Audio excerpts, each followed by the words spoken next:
আসসালামু আলাইকুম ভিউয়ার্স। আজকে আমি আপনাদেরকে আমার গার্ডেনের সবজিগুলো দেখাবো। সর্বপ্রথম যেটা দেখাবো সেটা হচ্ছে মিষ্টি কুমড়া। দেখুন, মিষ্টি কুমড়া, আমার একটা মিষ্টি কুমড়া হয়েছে এখানে, আর সেটা কিন্তু পাকার জন্য আমি রেখে দিয়েছি, আর অনেকটাই রং আসতেছে। আর এদিকে হচ্ছে আমার এই মিষ্টি কুমড়ার শাকগুলো দেখেন, এগুলো কেটে কেটে আমি অনেকেই দিয়েছি, আর কাটলে এগুলো বেশি হয়। দেখা যায় যে কাটার ফলে অনেকগুলো আগা বের হয়েছে, আর এগুলো যত বেশি কাটা হয় তত বেশি ছড়ায়। এই যে দেখুন এদিকে। আর যাতে টমেটোগুলো আর না হয় সেজন্য প্রত্যেকটা গাছের আগাগুলো এই যে দেখুন এইভাবে আমি ভেঙে দিয়েছি, যাতে আর টমেটো না হয়। কারণ যত বেশি গাছ থাকবে অতই টমেটো হতে থাকবে, সেই জন্য। আর টমেটো প্রায় শেষের দিকে, অনেক টমেটো খেয়েছি, মানুষকে দিয়েছি, আর সেই সাথে ফ্রোজেনও করেছি আমি। আর এই যে ভেন্ডি, এটা আমি 2টা ভেন্ডি রেখেছি হচ্ছে বীজের জন্য। আর এই যে হচ্ছে করলা, মাশাআল্লাহ আলহামদুলিল্লাহ, এবার অনেক বেশি করলা হয়েছে আমার গাছে। এই যে দেখুন এক একটা করলা বিশাল বড় বড় সাইজ, আর প্রচুর পরিমাণে এই যে করলা আছে। এদিকে আমি কিন্তু আরও 2বার উঠিয়ে নিয়েছি করলা, আর সেগুলো আমি ফ্রোজেন করেছি, ডিপে রেখে দিয়েছি কেটে। এই যে দেখুন পাতার নিচে নিচে অনেক করলা কিন্তু আছে। এই যে আমি আপনাদেরকে একটু দেখাচ্ছি, এই যে দেখুন এই দিকটাতে আছে, এই যে এইখানে, তারপরে ওই সাইডে, মানে পুরোটা একদম ভরে গেছে করলাতে। আর এখন তো একটু বৃষ্টি, যার জন্য করলাটা খুবই ভালো হচ্ছে। যেটা বুঝতে পারলাম যে করলা আসলে একটু ঠান্ডা ঠান্ডা পেলে ভালো হয়, এতদিন ভালো হতে পারেনি কারণ প্রচুর গরম ছিল। এই যে দেখুন এই যে করলা, তারপরে এই যে এখানে আছে, তারপরে ওই সাইডে, মানে বাউন্ডারির ওই সাইডে আছে করলা। আমি আপনাদেরকে দেখাচ্ছি একদম গাছের গোড়া থেকে। এই যে দেখেন গাছের গোড়া থেকে যে করলা হচ্ছে, কি বলবো। আর এই যে সিম গাছ, আলহামদুলিল্লাহ অনেক সিম খেয়েছি, কিন্তু এখন আবার একদম গাছের গোড়া থেকে আগা বের হচ্ছে। আর সিম এই যে আরও হচ্ছে। আর এই যে পুঁই শাকও হচ্ছে সেই মিষ্টি কুমড়া শাকের মতো, যত কাটি তত বেশি আগা বের হয়। এই যে তারপরে এই যে দেখেন প্রচুর পরিমাণে। আর এই যে দেখেন বুটবুটি, আমি অনেক অনেক বুটবুটি আমি মানুষকে দিয়েছি, আমি খেয়েছি, কিন্তু তারপরেও আমি শেষ করতে পারছি না আলহামদুলিল্লাহ। এই যে পুঁই শাক, আর এই তো আমার অ্যালোভেরা গাছ দুটো আলহামদুলিল্লাহ বেঁচে গেছে।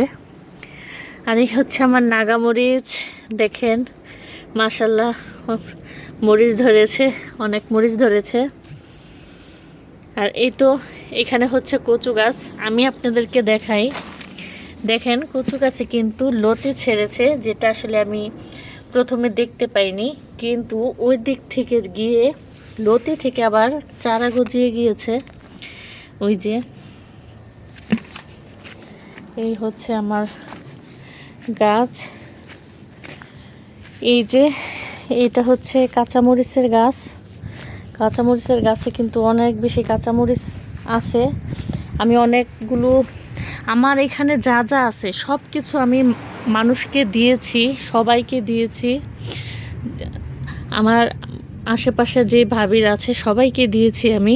দেওয়ার পরেও আমি অনেক মরিচ ফ্রোজেন করেছি, ফ্রোজেন করে আমি রেখে দিয়েছি, কারণ এত মরিচ তো আর খাওয়া যায় না।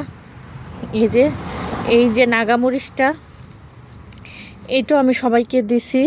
দেওয়ার পরে এই যে এখন আবার এই যে মরিচগুলো হচ্ছে, আর আমি বাসায় কিছু ফ্রোজেনও করেছি। এই নাগামরিচটাও আপনারা, এই নাগামরিচটা যদি ডিপ করে রাখেন এটা কিন্তু অনেক ভালো থাকে, আর দেখা যায় যে পরেও খাওয়া যায়। এই যে দেখতেই পাচ্ছেন অনেক অনেক বুটবুটি আছে। যে পরিমাণ বুটবুটি আছে এখানে, এগুলো ছেলে প্রায় 1 কেজির কাছাকাছি হয়ে যাবে। তো আমি আপনাদেরকে দেখাচ্ছি এই সাইডে এসে, বাউন্ডারির এই সাইডে এসে আপনাদেরকে দেখাচ্ছি যে কি পরিমাণে আমার শাক হয়েছে। দেখেন এগুলো কিন্তু লাউ শাক, মিষ্টি কুমড়া শাক। আমি লাউ শাকের এই যে গাছটা, এই গাছটা আমি সব পাতা কেটে খেয়ে ফেলেছিলাম, একটা আগেও রাখিনি, শুধু এই গাছটা রেখেছিলাম। সেই গাছ থেকে দেখুন কি পরিমাণে আগা বের হয়েছে, আর সেই সাথে এই যে দেখেন কতটা হেলদি এই যে আগাগুলো। আর এই যে দেখেন এই যে করলার প্রচুর পরিমাণে করলা আসতেছে। এই যে দেখেন এই যে করলা, এই যে এই দিকটায় এই যে নাগামরিচ চলে এসেছে এই সাইডে। আর এই করলাটা হচ্ছে আমি রেখেছি আগামী বছরের জন্য। এই যে দেখুন কত সুন্দরভাবে এটা হয়েছে, বিচিগুলো এটা পেকে একদম ফেটে গেছে। এটা গাছেই থাক, আর কয়েকদিন পরে এটা ছিঁড়ব। আর এই যে দেখুন আমি দেখাচ্ছি শসা, মাঝখানে আমরা আরও বেশ কিছু শসা এখান থেকে খেয়েছি। এই শসা গাছটা কিন্তু এটা হচ্ছে এই ছোট ছোট গাছের গোড়া থেকে, এই যে এদিক থেকেও শসা হয়েছিল, আমরা সেগুলো খেয়েছি পেরে। আর এই শসা দেখতেই পাচ্ছেন এখানে 2টা হয়ে আছে। তো আলহামদুলিল্লাহ এবার যা লাগিয়েছি কোনোটাই মিস হয়নি, প্রত্যেকটা অনেক অনেক ভালো হয়েছে। প্রত্যেকটা শাকসবজি আমার খুবই ভালো হয়েছে। এই যে দেখেন এক একটা বটবটি কিন্তু বিশাল বড় বড় সাইজের।